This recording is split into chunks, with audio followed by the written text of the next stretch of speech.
Hola a todos y a todas, bienvenidos a Punto Inconsciente, un podcast dedicado al psicoanálisis, al acompañamiento terapéutico y a la salud mental en general.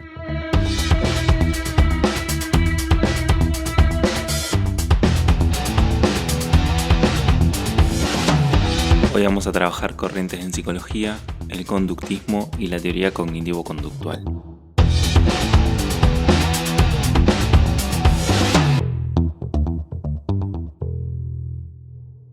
Comenzando por principio, dando cuenta un poco el marco en el que se suscribe una teoría, vamos a ubicarnos en que hay diferentes teorías en la psicología y que cada una de ellas tiene un enfoque particular a la hora de pensar y abordar el padecimiento mental. Principalmente, cada una de las teorías va a definir una forma de pensar y conceptualizar al ser humano y al padecimiento en su particularidad. Va a tener un marco teórico que va a sustentar su práctica, da cuenta de un objeto de estudio particular, un método de abordaje a ese objeto de estudio y un lenguaje en concreto. Esto quiere decir que cuando pensemos una teoría en psicología, justamente se sustenta en un propio marco teórico con sus propias bases y tiene una forma particular de poder explicar y entender lo que es a cada uno de los sujetos y a su padecimiento en particular. Esto es importante porque hay muchas teorías en psicología y cada una de ellas tiene una forma explicativa distinta. Ya sea pensar la etiología, o pensar el transcurso de una enfermedad, o pensar las cuestiones que tienen que ver, entre comillas, con la cura, viene un poco del lado de poder ubicarse en un marco particular y poder pensar justamente cuáles son las contribuciones que hace este marco teórico a el padecimiento, a la forma de conceptualizar o pensar un sujeto, a la manera de abordaje, al método que tiene. Por eso es importante tener en cuenta que no hay una sola teoría en concreto dentro de la psicología, sino que hay varias y que muchas veces entre ellas se van enlazando, tomando conceptos, reformulándose, criticándose y justamente tiene que ver con el avance de cada una de ellas. En este caso en particular vamos a trabajar sobre la teoría cognitivo-conductual y sobre el conductismo.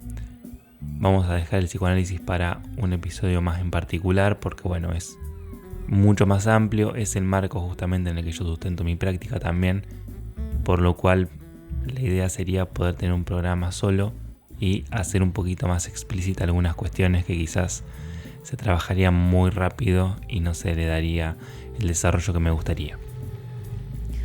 Bien, las principales corrientes dentro de la psicología son varias. Nosotros vamos a trabajar con lo que es el conductismo y el cognitivismo en este momento. Posteriormente vamos a trabajar lo que es el psicoanálisis, pero hay más teorías dentro de la psicología. Está la teoría de la Gestalt, la teoría humanista, la sistémica. Hay, muchas formas de poder pensar y conceptualizar al ser humano y su padecimiento. Bien, comencemos con el conductismo. También llamado psicología del comportamiento, la cual surge en 1913, cuyo fundador es Watson, y tenía como principal objetivo lograr la cientificidad de la psicología.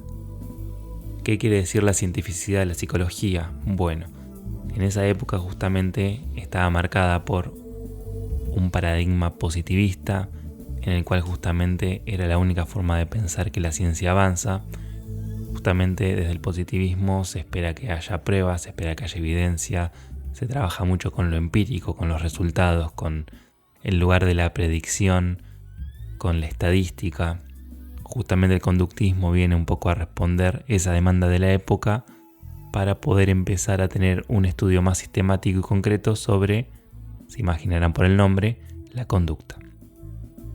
Bien, podemos definir entonces a esta rama de la psicología, a esta teoría dentro de la psicología, como la encargada de estudiar las leyes comunes que van a determinar los diferentes comportamientos que tienen las personas, e incluso los que tienen los animales, ¿no?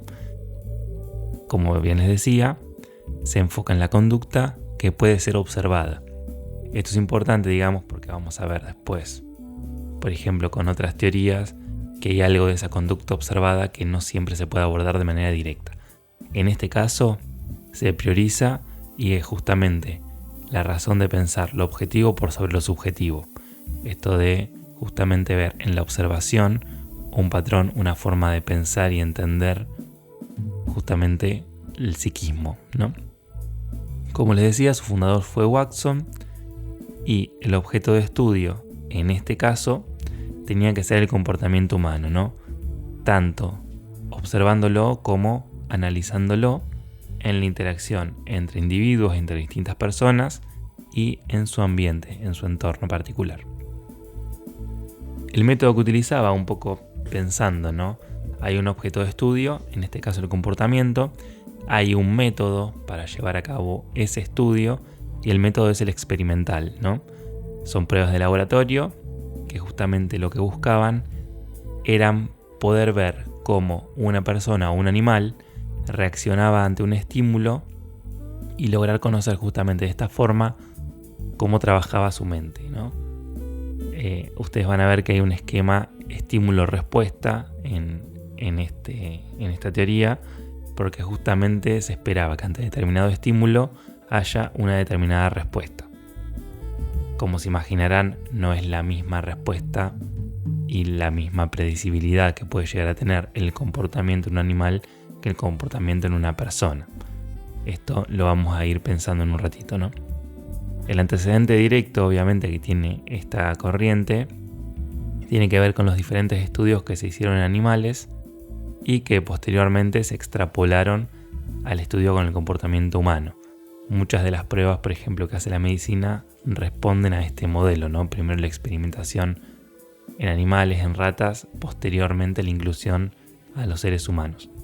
Uno de los ejemplos más clásicos justamente de esta extrapolación es el experimento de Pavlov, del condicionamiento clásico, que justamente trabaja sobre la recompensa, sobre poder tener una reacción corporal, en el caso de la teoría de Pavlov, poder tener una reacción física con un estímulo externo. Dentro del conductismo, justamente se consideran las conductas como la respuesta que el ser humano da a determinados estímulos. Este justamente va a responder a la lógica estímulo-respuesta. En ese sentido, justamente va a reducir las sensaciones subjetivas a fenómenos observables, a conductas concretas. Esto es importante porque justamente pensando en la cientificidad de la psicología, lo que se busca es algo empírico que dé cuenta de un saber apropiado, un saber concreto. De acuerdo justamente a esta corriente, las fuerzas ambientales son las que van a definir la conducta humana y la persona va a aprender a responder a esos estímulos de determinada manera. O sea, se aprende por condicionamiento.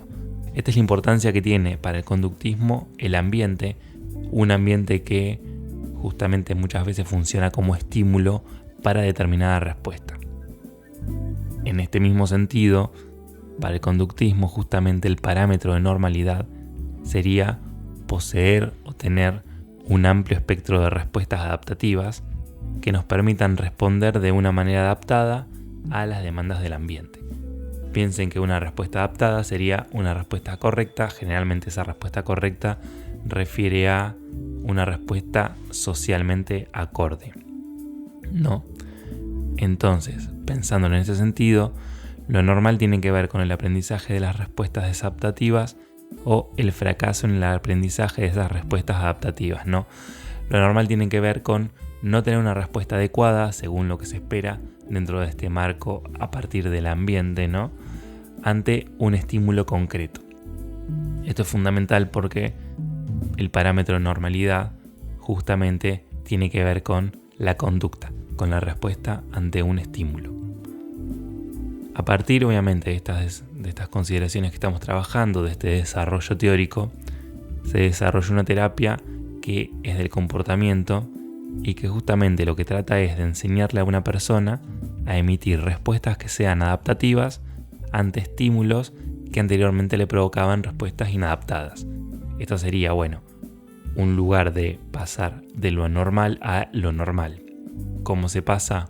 Justamente pudiendo enseñarle al sujeto que ese sujeto pueda aprender una respuesta diferente ante el mismo estímulo y a partir de ahí encontrar una normalidad en los términos de funcionamiento adaptativo. Con lo dicho, esta terapia justamente tiene como objetivo la modificación de la conducta, ¿no? Se intenta moldear la personalidad. Hay muchos esquemas para pensar el conductismo. Justamente una forma de trabajo que tiene es estímulo-respuesta, por ejemplo, en el lavado de manos. Se presentan distintas imágenes para que la persona pueda entender cómo lavarse las manos, por ejemplo, y esas mismas imágenes van teniendo cada vez una complejidad mayor. Empezamos lavándonos las manos, empezamos justamente poniéndonos jabón, después nos empezamos a fregar las manos. Una vez que nos fregamos tenemos que estar determinado tiempo fregando distintas partes de la mano, finalmente enjuagarnos, cerrar la canilla, secarnos las manos. Todo este procedimiento, que por ejemplo si trabajamos con algunas psicopatologías, algunos cuadros psicopatológicos, pueden llegar a estar afectadas y tenemos que trabajar muy concretamente y son objetivos muy concretos muchas veces a seguir. Esta forma de moldeamiento de la conducta justamente iría en lugar de lograr un aprendizaje que vaya cada vez progresivamente logrando llegar a una meta, en este caso concreta, que sería el lavado de manos. Tenemos que tener en cuenta justamente que este esquema estímulo-respuesta se puede utilizar de diversas maneras y en el caso del trabajo de acompañantes terapéuticos puede ser una forma de, por ejemplo, como les digo, trabajar el lavado de manos o trabajar alguna rutina concreta cuando se necesitan varios pasos y no se puede presentar ese estímulo de manera compleja, de manera completa. ¿Por qué? Porque no hay las condiciones para que pueda llegar a apropiarse completamente de eso, sino que hay que ir a través de pequeños estímulos hasta lograr un objetivo concreto.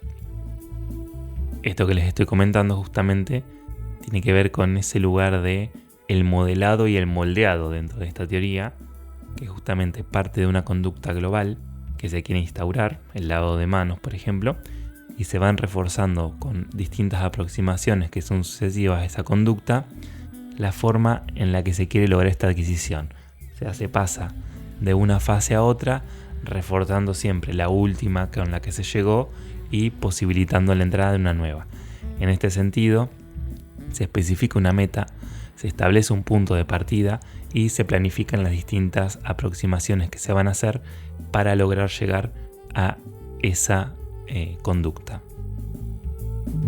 Los distintos condicionamientos que hay en este caso, como les venía hablando, por un lado tiene que ver con el condicionamiento clásico, que es el de estímulo de respuesta, ¿no? Que es un poco el tomado desde la teoría de Pavlov, que justamente el condicionamiento clásico es un proceso de aprendizaje mediante el cual se va asociando un estímulo inicial, el cual provoca en el organismo una respuesta incondicionada regular, observable y medible, que con un evento neutro que no provocaba respuestas antes del condicionamiento, después de varias presentaciones, se logra que ese evento neutro provoque la misma respuesta que provoca, por ejemplo, un alimento. En este caso, en el caso del perro de Pavlov, el ruido que ellos hacían en el laboratorio, justamente remitía a la comida. Había un ruido que era la antesala a que se empezara a comer. Entonces justamente este ruido lo que hacía era predisponer a nivel orgánico a ese perro, produciendo la salivación. Tenemos un estímulo, tenemos una respuesta, y ese estímulo justamente fue del medio, fue trabajado por ellos, y esa respuesta no es una respuesta orgánica, porque no es que está salivando porque ve el alimento, sino que está salivando por un condicionamiento. ¿Por qué? Porque está escuchando algo arbitrario como un ruido que da cuenta de que va a comer.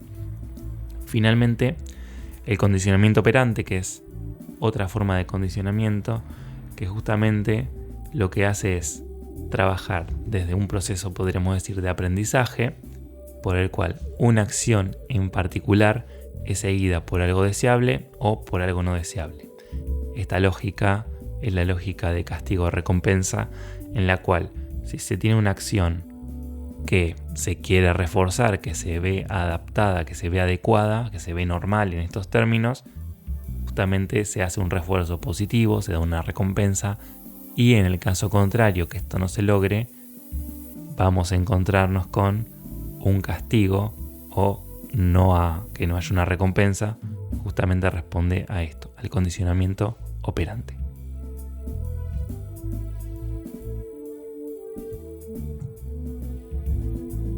Bueno, ahora hablemos un poco del cognitivismo, o lo que es la psicología cognitiva o la psicología cognitivo-conductual. En primera instancia, decir que justamente se encarga del estudio de la cognición. Con cognición nos referimos a todos los procesos mentales y las estructuras que están implicadas en el conocimiento. Como habrán escuchado, cognitivo-conductual, hay algo de la tradición del conductismo que el cognitivismo hereda. En cierto sentido, podríamos pensar que el objetivo tiene que ver también con lo que sería la normalización o la posibilidad de adquirir determinadas herramientas para poder incluirse en términos de lo social o de lo que se considere más pertinente en el caso del cognitivismo, ¿no? Vamos a ver el fundamento, que obviamente se basa en lo que tiene que ver los procesos mentales y las estructuras mentales, como lo que está implicado, digamos, la cognición en sí, y principalmente sostiene que las personas procesamos información, la seleccionamos, la codificamos, la almacenamos y la recuperamos, y esto lo hacemos cada vez que sea necesario. O sea, el principal inconveniente, vamos a empezar a ver a partir del estudio de la psicología cognitivo-conductual, es que hay algo de este procesamiento de la información que no está funcionando bien, que tiene alguna falla o tiene alguna dificultad, o hay algo que hace que justamente no se pueda avanzar en un procesamiento de la información más bien adecuado, más bien adaptado. Los conceptos centrales, como se imaginarán, son los de memoria, los de percepción del lenguaje, y esta corriente toma mucho del conductista, del conductismo, digamos, y trabaja con varios conceptos que bebe del conductismo, pero al mismo tiempo adquiere una nueva conceptualización. Como vimos, un marco teórico distinto que tiene un objeto y un lenguaje en particular. Desde esta corriente, justamente como venía anunciando, podemos decir que la normalidad justamente refiere al adecuado funcionamiento de los procesos y las estructuras, obviamente cognitivas, y la capacidad para utilizarlos a la hora de monitorear y corregir la conducta. Esto quiere decir que la normalidad daría cuenta de un adecuado funcionamiento de la cognición. En contracara, lo anormal o lo patológico estaría dado justamente por creencias o ideas que son irracionales acerca de sí mismo y de otros, y esto justamente se puede ver a nivel cognitivo, ¿no? Hay una incapacidad para poder monitorear y corregir la conducta, y hay alteraciones o un mal funcionamiento en las estructuras mentales. Fíjense cómo hay algo de esta tradición del procesamiento de la información, que también es una teoría que empieza a tener muchísimo auge a partir de la informática en los años 60, y cómo el cognitivismo bebe de esta misma teoría, ¿no?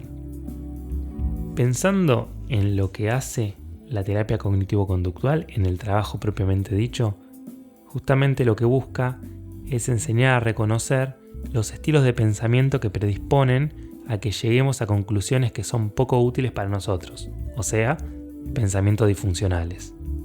Para poder entrenar los pensamientos y que no sean disfuncionales, es necesario que cada paciente, cada persona, pueda reflexionar acerca de su propia forma de pensar y a partir de ahí plantearse qué puntos son conflictivos y cuáles no. O sea, hay algo que indica una disfuncionalidad, pero no es en la totalidad, ¿no? De este modo, ¿qué se intenta? Bueno, perseguir que justamente el paciente tenga mucha más capacidad para poder cuestionarse las categorías con las que trabaja y a partir de ahí detectar patrones que son típicos y que pueden llegar a causarles problemas, ¿no? Típicos y particulares, ¿no? De cada una de las personas. En este sentido, justamente desde la teoría cognitivo-conductual, lo que se busca es intervenir sobre los focos cognitivos y los materiales que se han detectado trabajando en la clínica, y esto, por cierto lado, lo que hace es que se fijen objetivos concretos para cumplir y, por otro lado, que se entrene, digamos, de cierta manera a cada uno de los pacientes para poder elegir qué criterios, qué estrategias lo alejan o lo acercan de esas metas. Esto es un poco el trabajo con objetivos, ¿no? Nosotros vimos en el conductismo lo que es estímulo-respuesta. Acá lo que observamos es un trabajo con objetivos, lo que son metas a cumplir, que obviamente son progresivas o paulatinas.